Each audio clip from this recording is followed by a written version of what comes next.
Hey everybody, it's Mike. Welcome to Chip Damage. And tonight we're going to do something a little different. Tonight we're doing something akin to an editorial style video. Talk about an idea that I have floating up there in my head that's been kicking around up in my mind palace, and that is the different types of gamers out there. People who fall into a particular category of games that interest them and don't really move outside of them.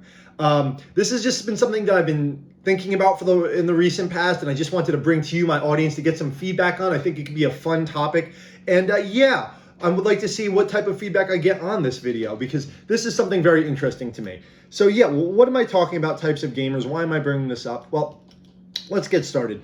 I've been lucky enough my entire life to have played and then gone on later to collect thousands of types of games from various places, and if you guys have seen my prior videos, you know I like kind of many things. I like to think I'm eclectic. I love the modern big three: Nintendo, Microsoft, Sony. I play some games on PC. Love my PC. I love retro games and modern games. Like to think I give everything a college try. Whether it be a genre or a series, and if it looks interesting, I'll give it a shot. And yeah, I like to think that I'm starting to not to see games in the category of good or bad, just interesting and not interesting. And if it looks interesting, I'm going to give it a shot. But, throughout my entire life, I've also met hundreds, if not thousands, of other gamers, whether they be in my social circles of friends, school growing up, work, conventions, online, what have you. And it seems that many people, for one reason or the other, fall into a very particular category of gamer and don't like to move out of it for one reason or another.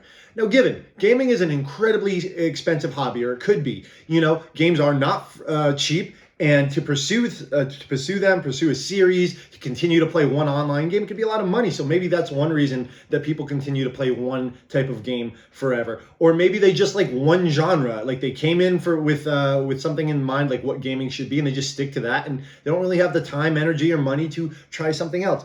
But yeah, I wanted to have some fun with this because that's just like a very interesting thing to me. Gaming is still a new medium in comparison to the others. Like, gaming's been around for about 40, 50 years, but it's only really started to become in the mainstream, I'd say, in the last maximum 25 years, maybe a little longer than that. So you're starting to see these little islands in gaming forming. I think the internet really makes this apparent. There's these little like echo chambers that don't really communicate to each other. Like they're so vastly different. And of course, this applies to the other mediums, like movies. Like some people only watch like modern action films. Some people really like foreign films. Some people like horror. Some people like comedy. So of course it exists elsewhere. But it's been really fun to have kind of been near the beginning of gaming when I was young, to grow up and watch these spheres kind of grow. And that's what I want to talk about. And of course, I want to have some fun with these. Games take a ton of technical proficiency and artistic proficiency to make, but at the end of the day, they are games, so you can't take them too seriously all the time. So of course, I'm going to throw some hot takes out there. I don't take them to heart. I'm going to make some fun of myself here. If you hear yourself mentioned, don't take it to heart, because let me tell you, I don't mean it. It's just, let's have some fun with this. So yeah, let's go in. I have compiled somewhat of a list, of course incomplete, of some of the bigger groups of gamers that I have encountered throughout the years. I just want to say a few words about them, and let me know in the comments below. And this is what I'm really doing this video for. What do you think of this? Do you fall into any of these categories? Do you know a lot of people into these categories? Do you like some of these types of gamers? Do you hate some of the others? And, let's not be nasty. You could be critique or make a joke, but I don't want this to be mean, because I'm going to be trying to make fun of everybody here, including myself. So yeah, let's go through and talk about some of the types of gamers out there. And if you like this type of thing, please like and subscribe. I've got to get that YouTube stuff out of the way. So how to begin? So let's talk about the biggest bubble right now. I'd say probably the biggest groups of gamers out there. If you're watching this channel, you're probably not going to fall into one of these groups. But let's start at the periphery, the corona of game types. Let's talk about, like, I wouldn't even call these people gamers. I'd call them people who play games. And there's a difference. And that is mobile phone gamers. And I'm talking about the people who only play like browser games and phone games to pass the time, like Farmville and Candy Crush and what have you. Like these people have no bearing on what the gaming world is. They just need a time killer, or they're like old and don't understand what video games are, so it's like simple enough for them to play. It's like low stress. Everyone knows these. Everyone has an aunt or a girlfriend or a friend's friend that's just like, yeah, I'm into gaming. I look at my score in Candy Crush, like in this cash grab game, or Clash of Clans or what have you. And it's like, oh, gross. Like they don't have a console. They don't play on PC. They play these are like the worst, right? Like this is when they do metrics of like, oh, did you know that half of all people are gamers now? Look at like, no, you're not gamers. Like, are you kidding me? That's like calling people that I hate, like comparing people who play professional baseball to kids like playing t-ball in their backyard. Like, no, it's not the same. Like, yeah, the form may be the same, but it's just not there. And this is a huge number of people because, hey, people need to kill time. They all don't want to have a Switch or what have you, so they do this, or they're on their computer at work and they need to kill a few minutes for their break or whatever. They're skipping out on work. Yeah, mobile phone gamers. They aren't. No one who's a mobile phone gamer is watching this video, and so is the next group, which is just massive.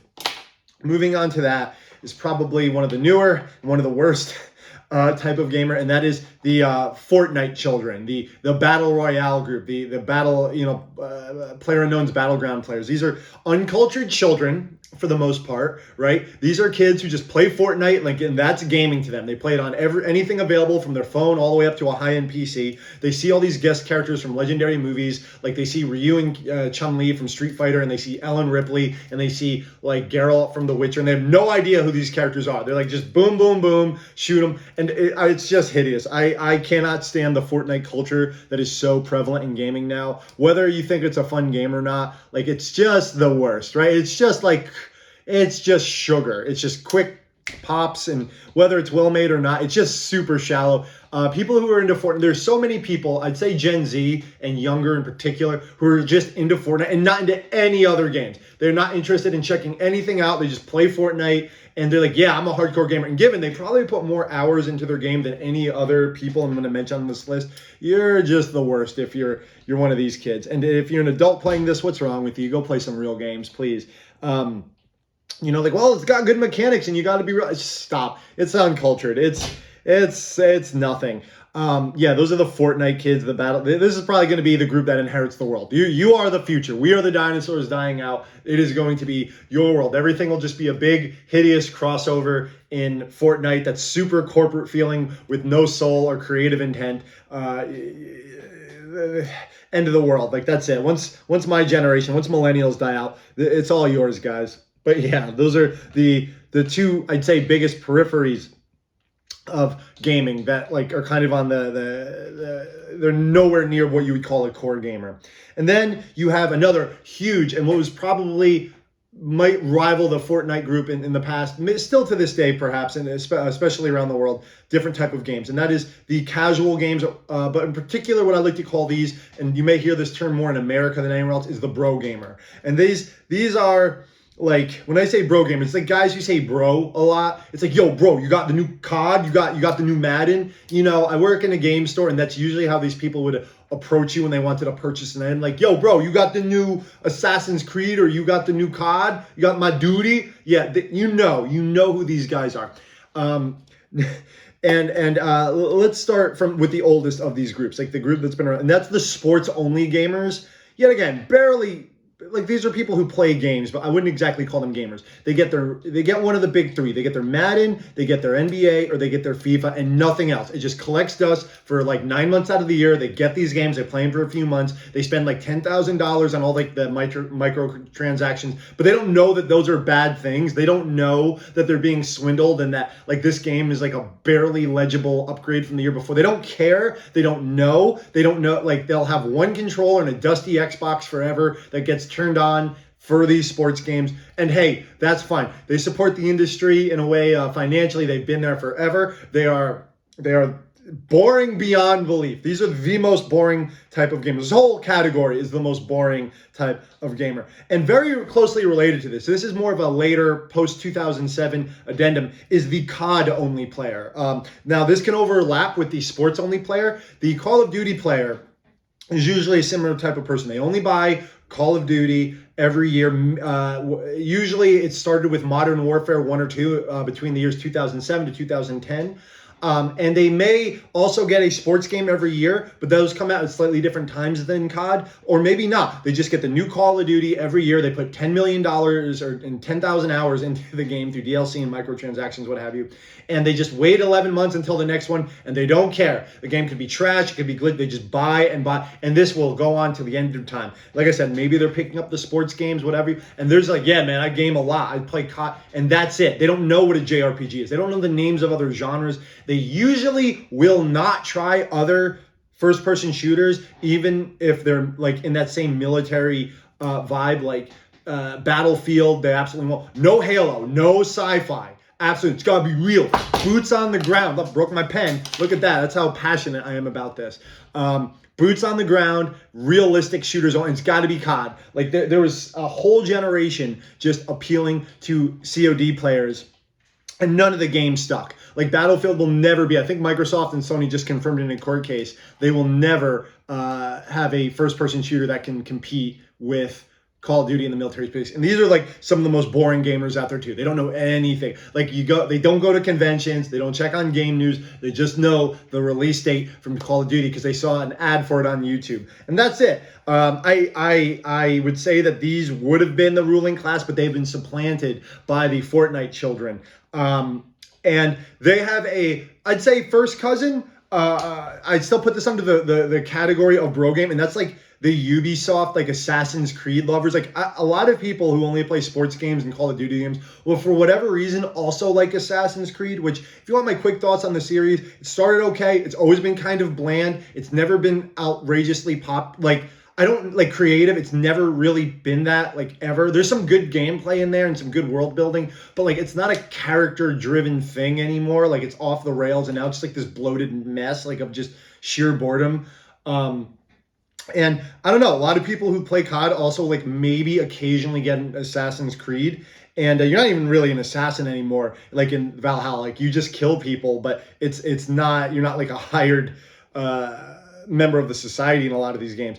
And yeah, these are like the bro game trinity. It's like sports at the top, COD right below that, and like for whatever reason, Assassin's Creed. And yet again, the most bland gamers. Most of these people do not like science fiction of any sort, fantasy of any sort. Like they tease other types of gamers behind their backs. I can't stand this group. And hey, if you play any of these series, nothing against you. If you want to play some FIFA, you want to play some shoot bangs with your friends, or you want to play some Assassin's Creed, that's fine. But you all know, you all have a friend that's like these, that won't venture outside the safe, trodden waters of EA, Activision, and Ubisoft, which, hey, you know, good on you. I don't play any of these games. I can't stand them all. The best sports game ever made was NBA Jam and Mutant League Football back on the Genesis. That they have yet to be surpassed. Call of Duty, in my eyes, and hey, you know, hang me up for this, is still the blandest like first-person franchise of all time. Like I grew up in an era of Turok and Halo and Quake and Doom. So when you just go to like shooting guys with guns with your gun, like it's super boring. And Assassin's Creed, I don't know. I mean, if I'm gonna be like stealthing about in the shadows, doing all this stuff, I'd rather play like a Batman Arkham game or you know, Tenchu, or God, for the love of God, bring back Prince of Persia. Not a stealth real game, but you know, that was a better series that preceded Assassin's Creed. Yeah, bro games. I can go on about them. They trigger me. But let's go to another group. Let's go down to the one that's really going to get people mad. Please don't unsubscribe. This is all for fun, guys. Let's talk about PC console gamers, all right? Let's start with the PC gamers. Now, I love my PC. I got my Fallout Atom Bomb collection right here. When I was growing up, I was a lot more interest in PC because for whatever reason at the time, the games were a little bit easier to find, cheaper, and in some games, a lot of games were exclusives. I didn't have a Sega CD as a young kid, but Sonic CD could run on my computer, so I sure had that on PC. Same with like Sonic R. The Alien vs. Predator first-person shooters were amazing in the late 2000s, early 2000s, late 90s. Quake and Doom, of course, I was a huge Quake fan growing up. But of course, as I got a little older, PC, keeping up with it, got a little bit more expensive and a pain in the ass. I like playing on my couch more than at my desk, but I still do on occasion. So I kind of like both. Like I think it's a silly argument. Like they're both great venues for playing games. So like the whole PC console thing, like just as a side note, like stop. Like as long as you're playing good games, who cares? They both have their benefits. Like PC's obviously more powerful and moddable, but like there's problems with pricing and you know, there's no such thing as physical media on PC anymore. and you have to go through some hoops to get games to work properly. Usually in consoles, you'll never be technically proficient as PC games, but they usually just work right away when you plug them in, and you can just easily plug them into your TV, sit down and play them.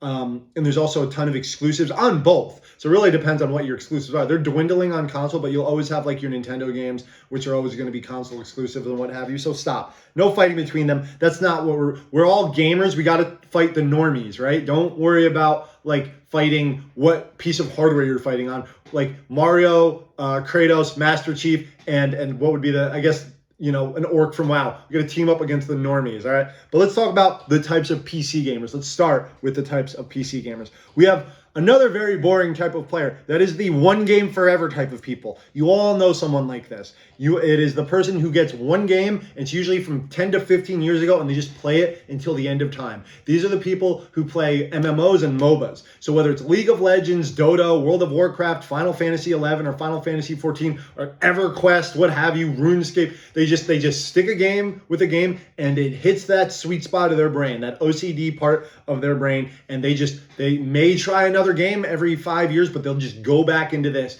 And it may not even be a money sink, it's just a time sink. That's how they met all their friends. That's where all their real friends live. That's what they want to do. And I respect that dedication. Maybe you don't want to spend money in other games, and you put a lot of time into this one, why move on to the next? Which is always a funny thing when someone has like a $20,000 computer, whatever, $10,000 high-end PC, and they're playing like League of Legends from, a game from like 12 years ago. I don't, like, why even spec up? You can run that on a toaster. Or WoW or what have you. I got a pretty powerful PC. So what? That the weird graphics in WoW look even better? But that's neither here nor there. But yeah, the one game forever people.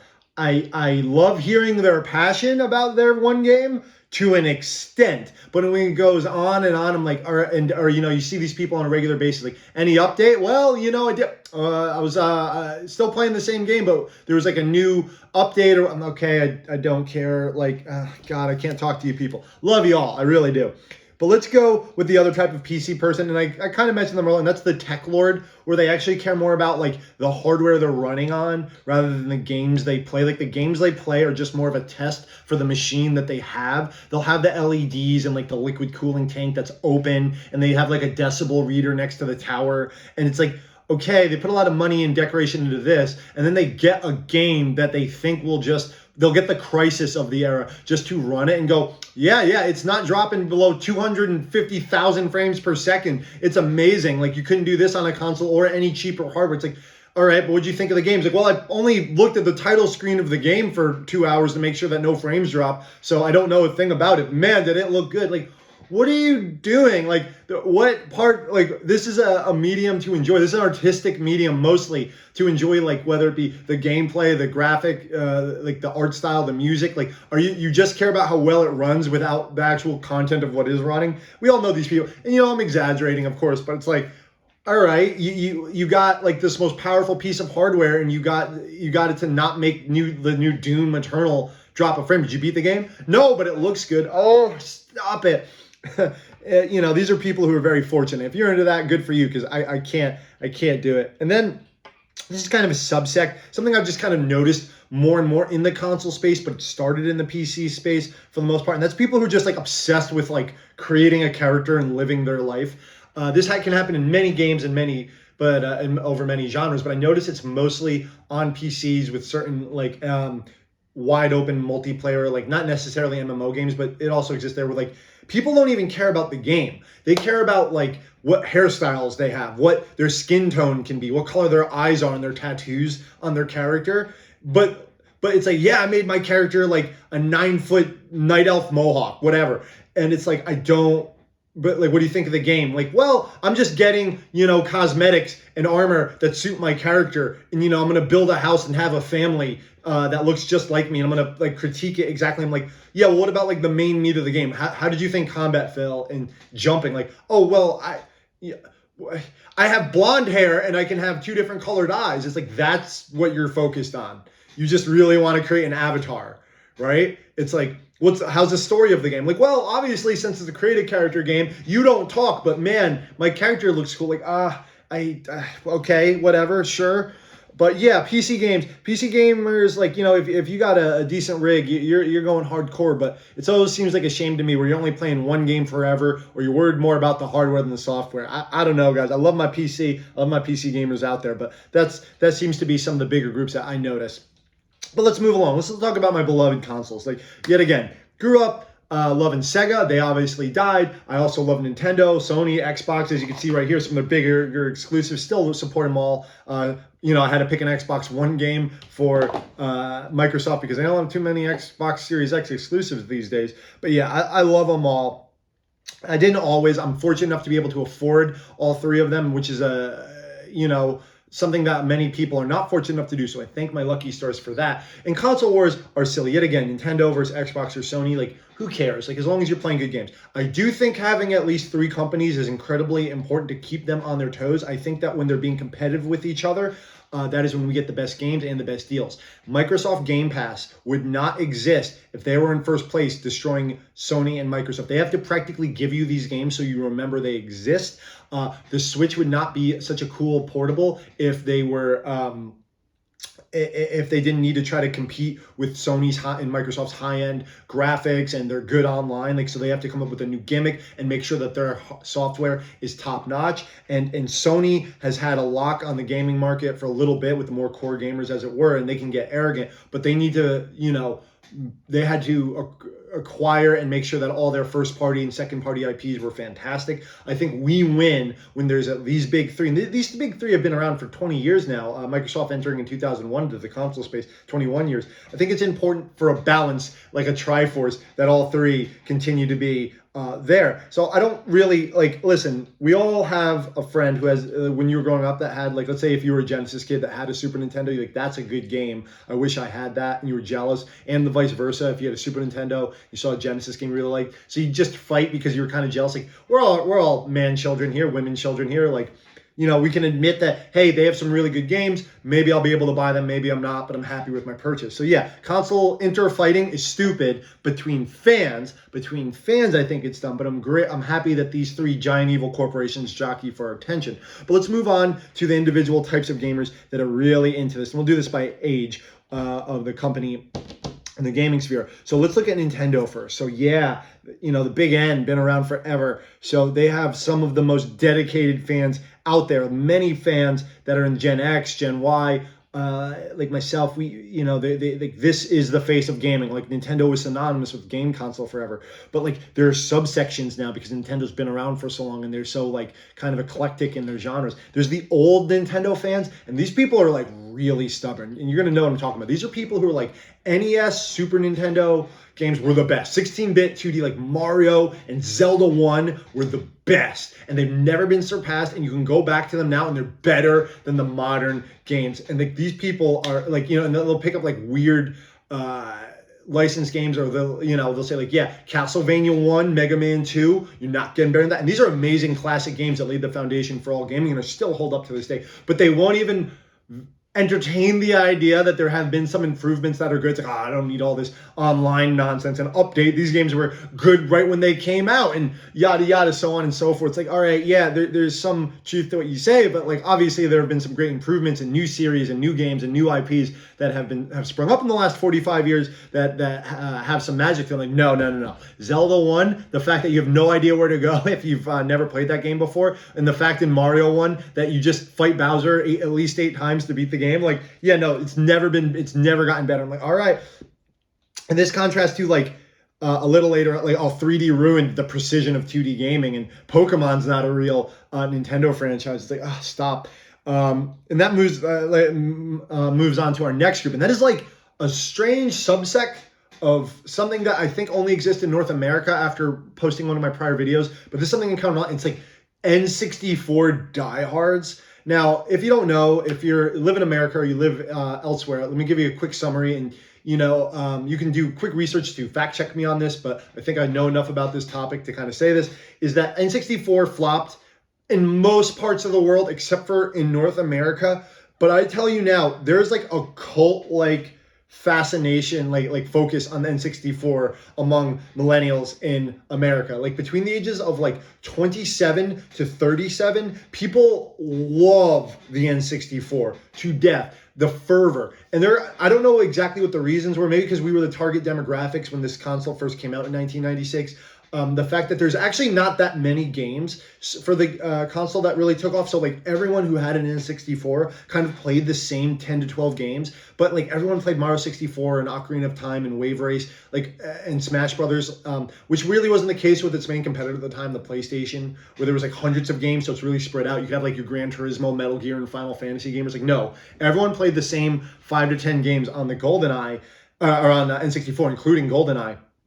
And there's like, no, that was the best console, and Ocarina of Time is the greatest game of all time. Mario 64 was the pinnacle of 3D platforming, and GoldenEye has never been surpassed as a first-person shooter. These people are insane, and these games are legends, but like there have been improvements and new entries in these franchises that, dare I say, have surpassed their predecessors. Given I love N64, my favorite games on there were Turok and Mischief Makers, Turok 2, Seeds of Evil in particular, and Sin and Punishment, a recent favorite. But it's like, yeah, you'll see this a lot in North America. I want to know, like, are you in this group? I did a video of PS1 versus N64 last year that got a lot of traction. People got really heated on that, and I loved just seeing that. Like I said, keep it friendly, guys. I'm having some fun here. But yeah, N64 gamers are crazy. And not too much later, in 1998, at least here in the States, when Pokemon came out, the great schism, it would seem, happened. Because Pokemon is not seen as a classic franchise in a lot of Nintendo fans, especially the two I prior mentioned here, as a classic Nintendo franchise. Like, even though it came out in 98, it was a Game Boy franchise. It's a JRPG. Pokemon, at its core, is a JRPG with a competitive element.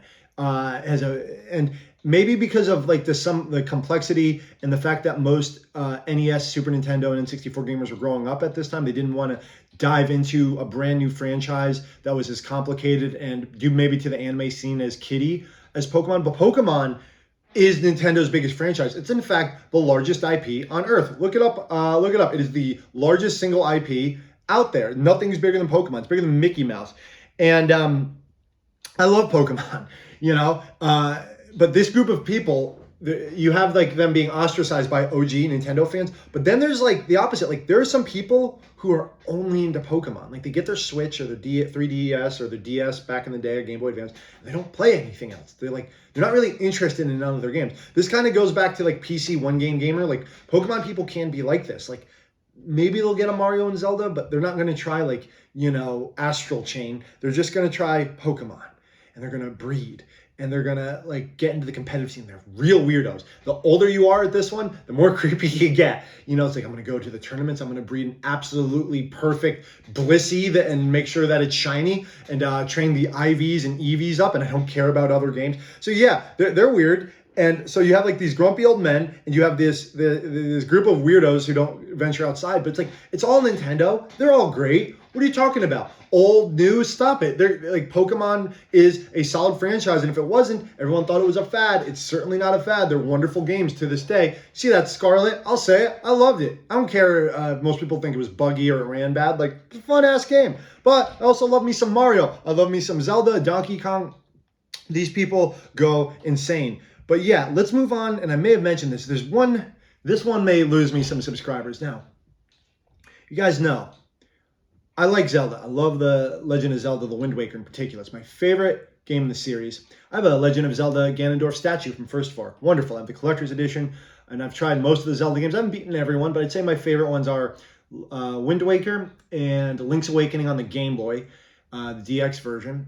And I'd say that I love Hyrule Warriors, wonderful spin-off game, particularly the first one. And Link was in Soul Calibur 2, which is one of the greatest 3D fighting games of all time.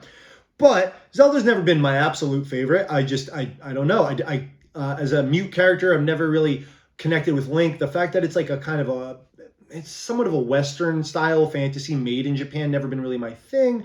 But I respect the series as a tentpole of Nintendo and gaming as in general. But Zelda fans, you guys are wild. There are some people who holds it. Like all games are here, and then there's Zelda up here. Like Breath of the Wild or Ocarina of Time, which are their own self. Like they are the greatest games of all time, and nothing can touch them. When Ocarina of Time came out, it was the final great game. Like there was nothing else. Like, okay, stop it. Like if you were a PlayStation kid, that game was either Metal Gear Solid or Final Fantasy VII, which I like more than Ocarina of Time because it's better. But I respect Ocarina of Time and its time, but there have been new games after that. Majora's Mask is wonderful. Some people like Twilight Princess, Skyward Sword. But Zelda fans are some of the most diehard, I'd say the most diehard console fans, like of a console game, until a game that I will mention later, particular game. I'd say they were the most hardcore fans in defending their franchise, which never needed defending. They fight amongst themselves the most, much like Final Fantasy fans, like Ocarina versus Skyward Sword versus Breath of the Wild. Listen, guys, they're all well-made games. They're all solid. They all have something to them. You know, they're all good. Hell, some of the spin-offs, like I said, Hyrule Warriors, fantastic. Don't fight each other, and also respect other games. There are deeper narratives out there than the purity of Zelda. Like I said, like, you know, in my head, when I think N64 versus PlayStation, I think of Cloud versus Link. There's no wrong answer there. They're just as deep as each other and just as good of a game, but in different ways, you know? So Zelda fans, chill. I love you. They're great games. They get the respect they deserve. They sell millions, especially with Breath of the Wild now, and they've always reviewed high, man. But like, there's no need to defend this franchise anymore. And if it is not so head and shoulders above other franchises, you know, that it is above reproach. No game is beyond reproach. But yeah, Zelda fans, love y'all. Wind Waker's the best. HD, Wii U version. And then there's final Nintendo group. Now this one's interesting. This is a slightly newer, it's been around, but it's really blown up over the last 2 years due to the pandemic, and that is the Animal Crossing sect.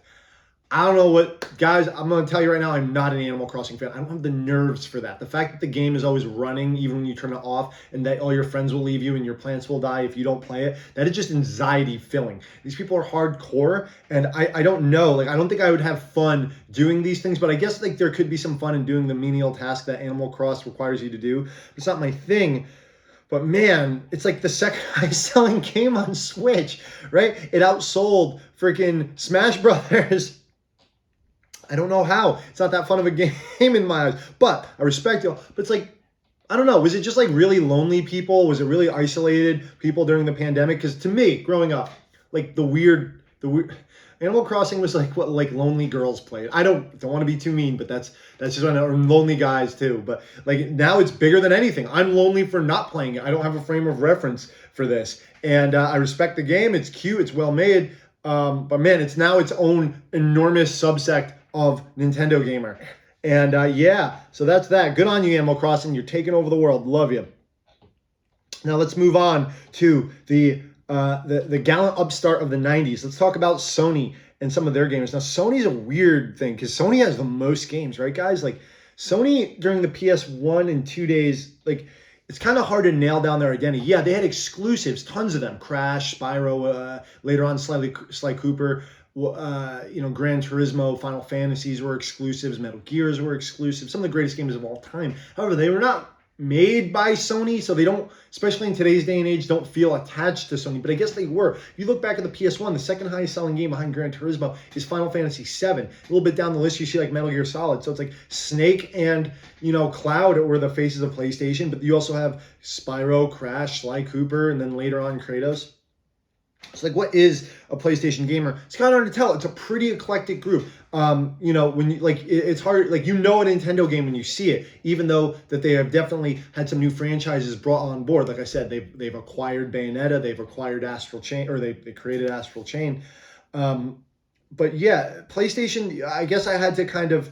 It's a very splintered group because like a PlayStation gamer could be anything. It could be one of those bro gamers I mentioned earlier, or they could be playing God of War or Final Fantasy. It's really tough, but there are a few groups.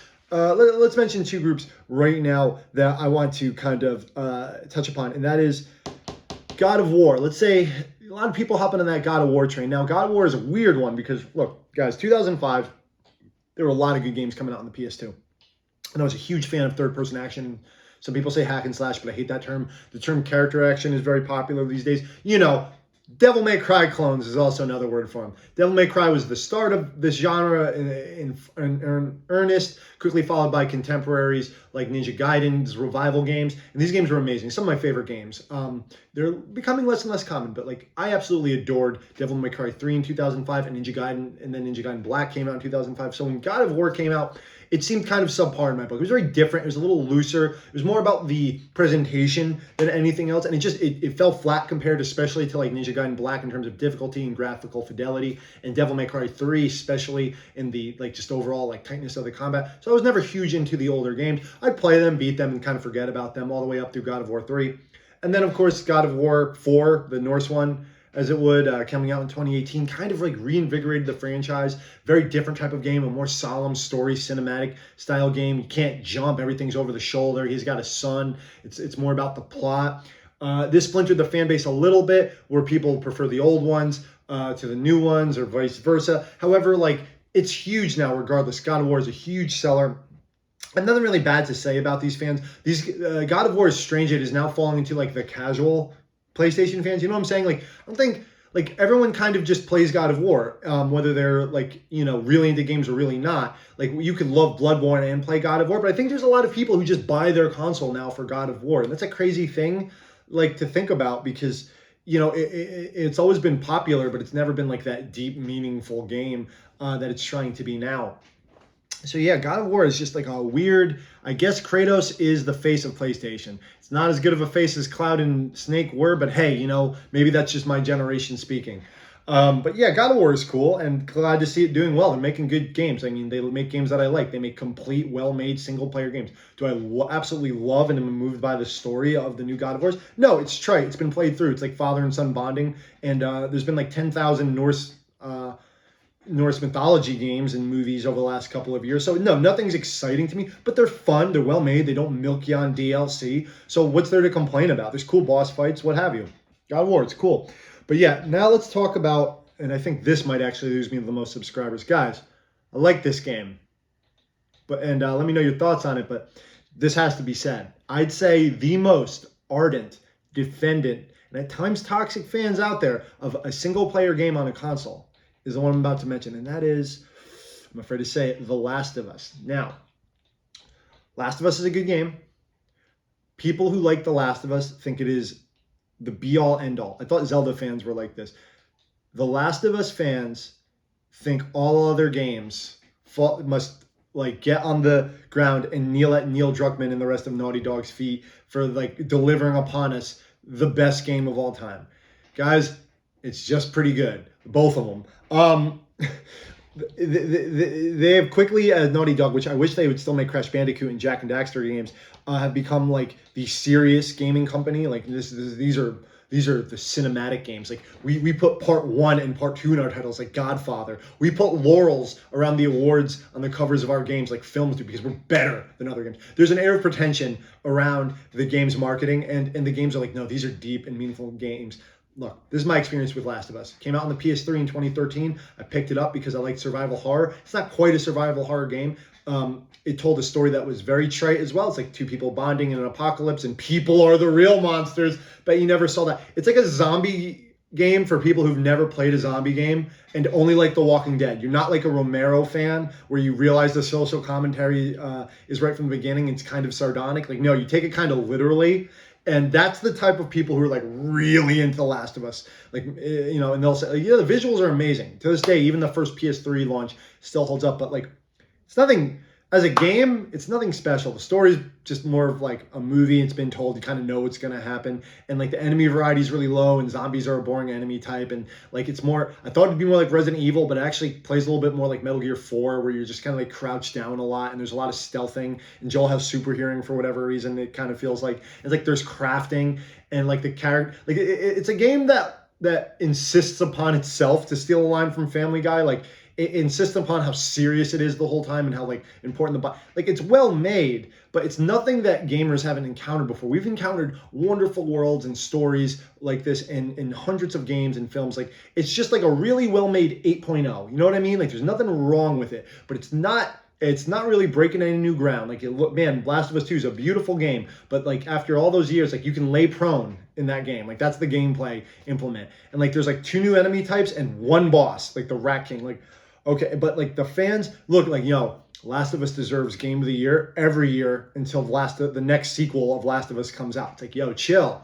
There's other games out there that are similar and better. Like, if you want a survival horror game, you want a cinematic game, you want a story game, what have you, there are better options. It's a great game. I'll even say it's a great game, but y'all gotta chill with The Last of Us love, man. It is not the best Sony exclusive. It is not the best game featuring zombies. It's not even the best game where you like go through a post-apocalyptic world with a young boy and girl. Play Enslaved Odyssey to the West, by the way.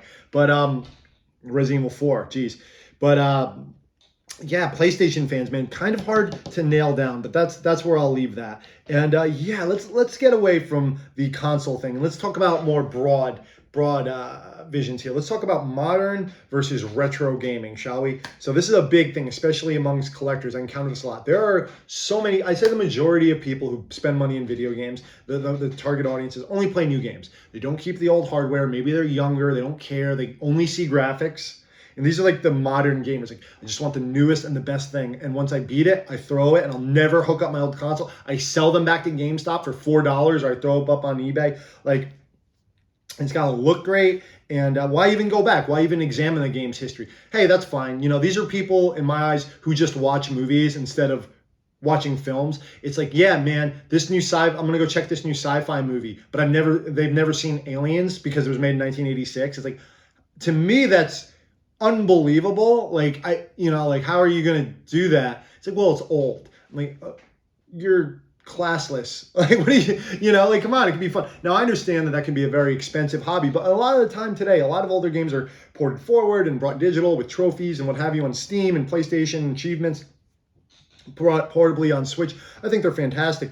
Capcom's been very good with this. Konami, of all people, in recent years have been good with this. But it's like, once the game is old, it's essentially dead. I'm never looking back. Hey, look, it's an expensive hobby. It's a time-consuming hobby, I understand. But let me tell you, you can definitely enrich your current game, your gaming self, your taste by experiencing what's in the past. Maybe you'll like it more or less, and it'll inform you more on what you are playing. So like the modern-only gamers, if you have any thought about diving into the past of a series, check it out. I bet it's going to enrich, and you might enrich your experience, and you may end up finding something you really, really, really love. So yeah, modern only gaming. I can't, I could talk to you. I get it, but culture yourselves, you swines. No. And that brings us, of course, to retro-only gamers. This kind of goes along with what I was talking about earlier, mostly with like Nintendo, because like there's not really, you can't call too many eras of PlayStation and Xbox retro. You kind of can, especially with something like PS1. I guess PS2 is retro now, but it's like, these are the folks that say like, no, Mario is Nintendo and Bayonetta is not allowed. Like, no, Bayonetta is a Nintendo franchise at this point. Like, it just about is. And it's like, yeah, 2D Metroid or nothing. Okay, like Prime's pretty damn good. Mega Man 2, it's never been surpassed. Why even buy 3D graphics? Stop it. Only 2D Sonics are good. They never made a good 3D Sonic. I'm like, guys, look, I understand it's really fun with the arcadey nature, especially if some older games to just pop in. They work most of the time, unless they're glitchy. There's plenty of games.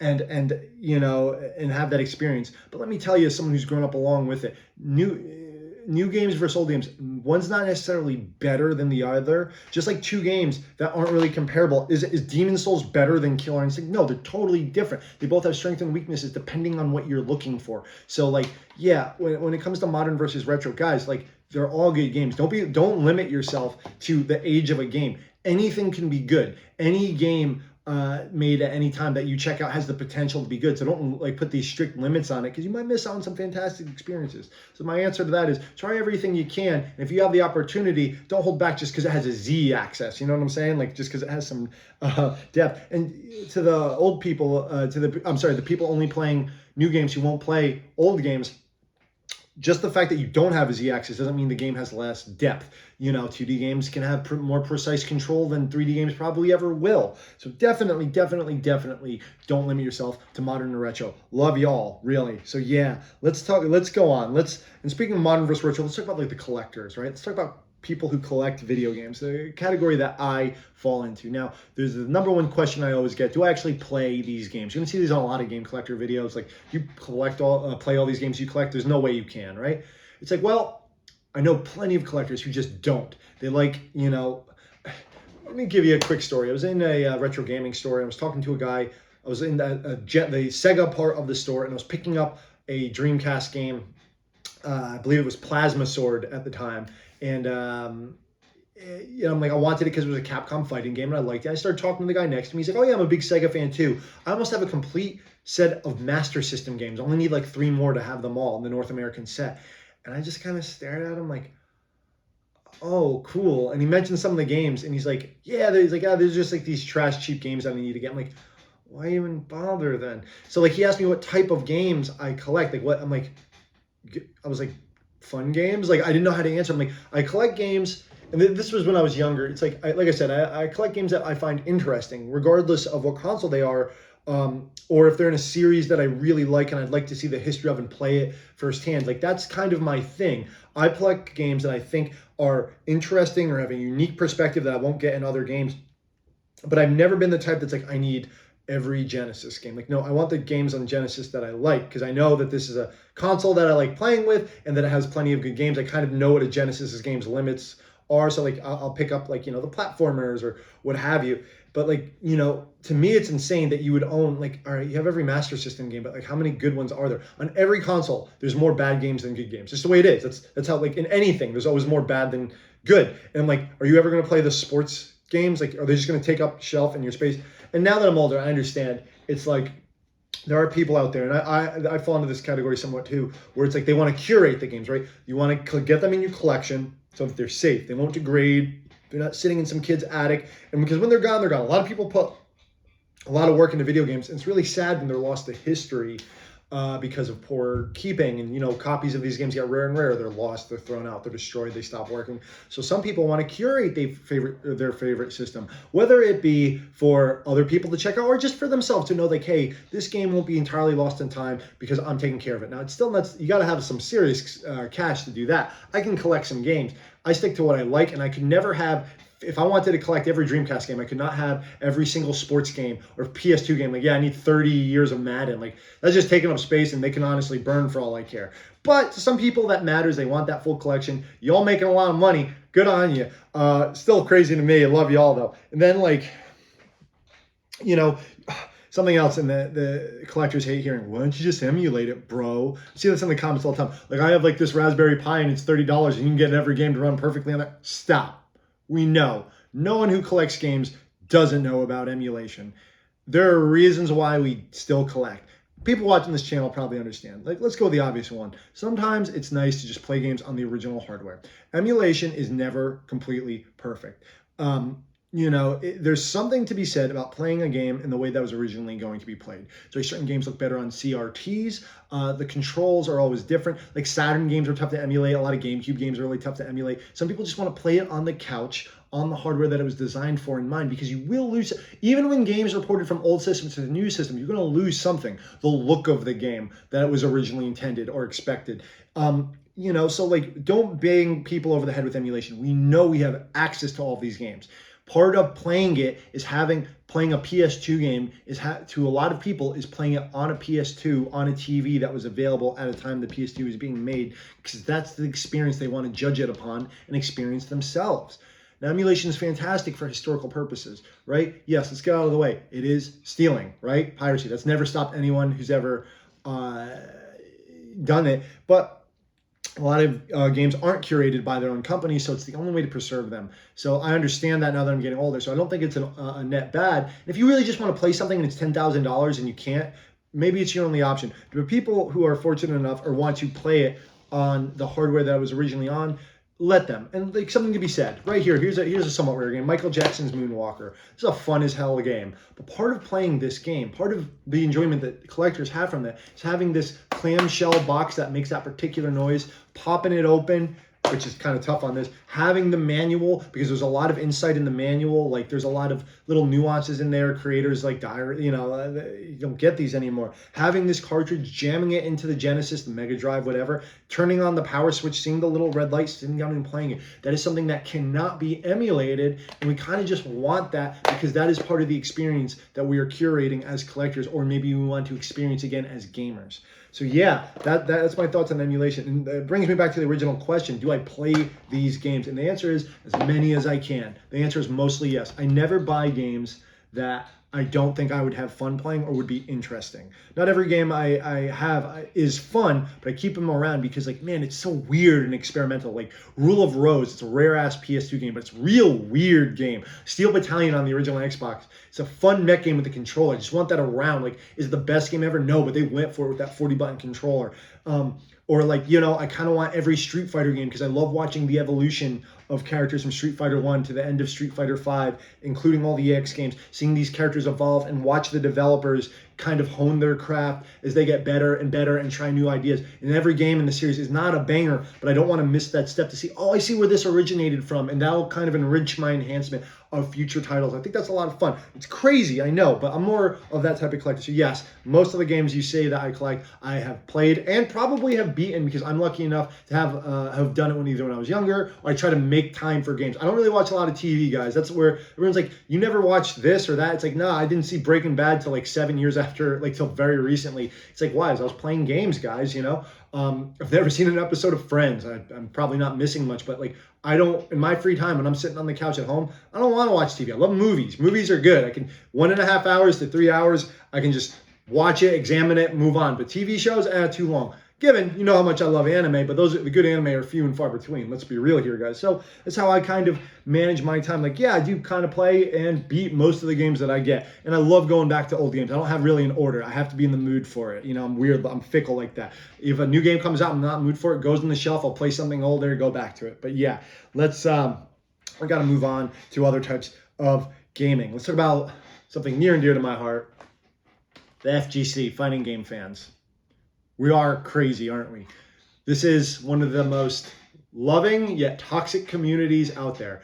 What would you expect from something calling themselves the fighting game community? If you don't know, this is the people who are in and around the competitive scene of fighting games and the discussion of fighting games, such as Street Fighter, Tekken, Mortal Kombat, what have you. And man, there's so much infighting among this group. It's kind of fun. A lot of characters come out of this, because it's like, not only am I better than you at this game, it's my game is better than yours. Like Street Fighter is better than Mortal Kombat, which is better than this or that. There's not really a lot of comparisons to make. Unless two games are incredibly similar, it's kind of actually impossible to compare what's actually better or worse. And there's subgroups upon it, like within the FGC, some people don't even consider them. There's the Smash Brothers group, which is a bunch of children who there are some very mean stereotypes about, who they're like, there's a feud because people in the FGC usually play multiple games. Like if you play Street Fighter, you probably play some Guilty Gear and you probably play some Tekken. If you play some Tekken, you probably play Soul Calibur. It's like Smash kids just play Smash and nothing else. There's some feuding there. It's kind of true, but I love them all. I love all these games. They're a lot of fun. Like Eastern versus Western games. Mortal Kombat's way too simple. It's about the gore. There's no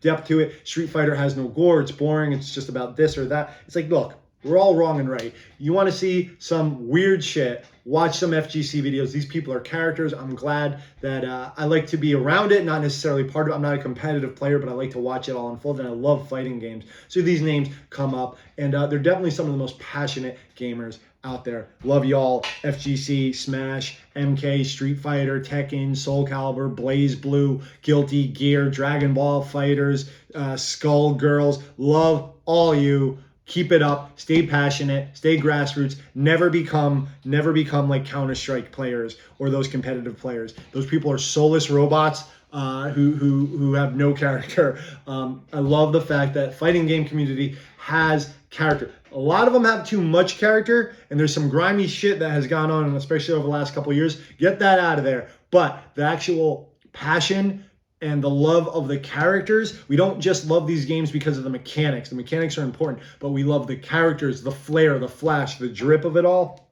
It's a very unique and special thing. Small niche in the gaming scene. Love my weirdos. I count myself as one of them.